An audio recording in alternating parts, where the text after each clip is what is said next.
Today, I'm going to take you through the culvert and approach install, how we go about getting the permits, the materials we need, and what the end result looks like. So stay tuned.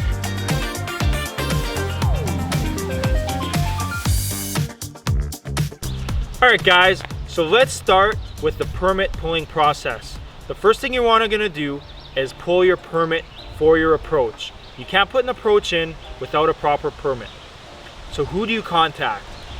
The people you're going to want to contact is your local RM where the property is located. Now there's two ways that you can get a permit for your approach. The first way is to pull the permit yourself as the property owner. And the second way is to have a contractor who's going to install the approach pull the permit on your behalf.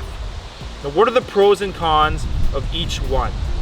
The pro for installing or pulling the permit yourself is that you can already apply for the permit prior to having lined up the contractor for your approach.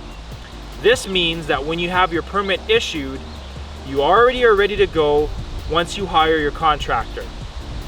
It also means that on the permit, you'll have the details for the size of culvert you're gonna need for your property.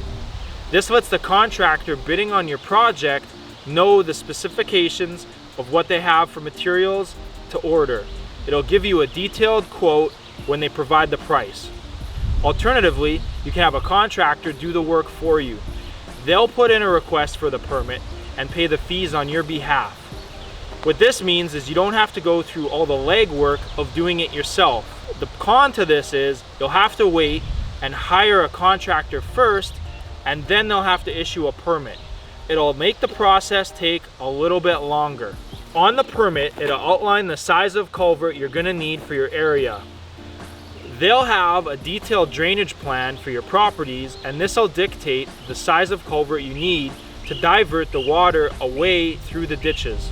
This culvert is marked out as a 450 millimeter culvert with a 7-meter length.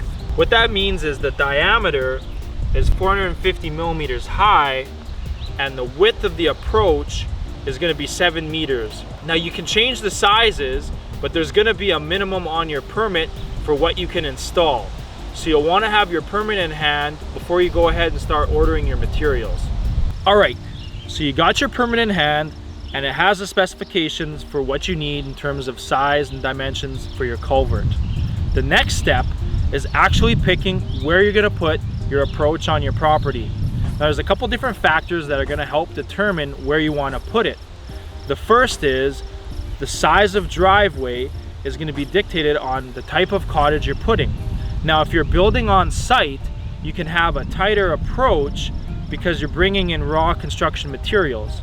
Now if you're opting for a RTM or ready to move home, it's going to come already pre-built, which means you need a larger access for them to move it onto your property. Another thing you want to consider is the type of vehicles that you're going to have accessing your property, whether it be just a couple of small cars or trucks, or a camper trailer or large boat. If you're towing a large trailer, you're going to want a larger approach to accommodate making the turn into your property. Lastly, you're going to want to figure out where you want to locate your approach. Do you want it in the middle of your property or off to one side? Now, the lay of the land is going to help to dictate where you keep it, as well as where you want to build your cottage. If you have a bunch of trees that you want to keep in an area, you're going to want to put your approach on a different side. Also, if you're putting your cottage in one area, you're going to want to align your driveway so that it makes sense. Once you've determined where you want your approach, we'll get you to mark it out using stakes. Once the stakes are in place, we'll know where we're going to line up your culvert. The next step after we line up your culvert is prepping the bottom of the ditch to put the culvert in. Now we're going to want to dig the area that the culvert goes in a little bit deeper so that the water can flow freely through the culvert. So here I have the existing culvert that we removed and the new culvert that we're putting in. So right off the bat you can see the size difference of the culverts. Another thing you're going to notice is that this one is corrugated. So that's what these little ripples are, and it adds structural integrity to the culvert to make it stronger. The other thing you're going to notice if we come around to the side is that this culvert is a lot shorter than the new culvert we're putting in. This culvert is about 4.5 meters in width, whereas the new culvert that we put in is 6 meters. Now when it comes to picking out your culvert, it's gonna be detailed out on the permit that gets pulled for your property.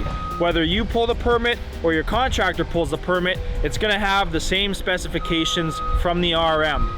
What dictates the size of your culvert are a couple of things. One being where in the road the water is draining from, or how large is the area. So if it's at the start of a road, you're gonna have a shallow ditch.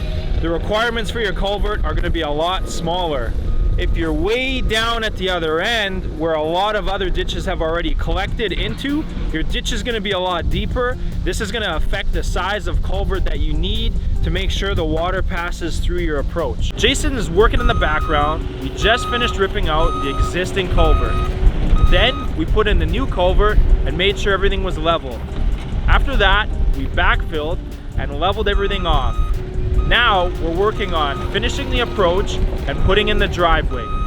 We got another load of material coming. We're gonna get that spread and then we're gonna pack it all in. So once you have your culvert and approach installed, we wanna make sure that we compact the base so that it stays firm when you have traffic going over and there's no ruts. So we use a piece of equipment like a roller that vibrates to pack everything in. That's gonna lock all the aggregate together, giving you a nice, strong, firm base, just like a gravel road. So to quick recap, you wanna get your permit picked out for your property. Then you wanna figure out where you want your culvert and approach to be located. Once that's done, you're gonna contact your contractor to get your quote for the installation process. Then they'll come in, they'll put in your approach and your driveway, and after that you have access to your property to begin the construction phase.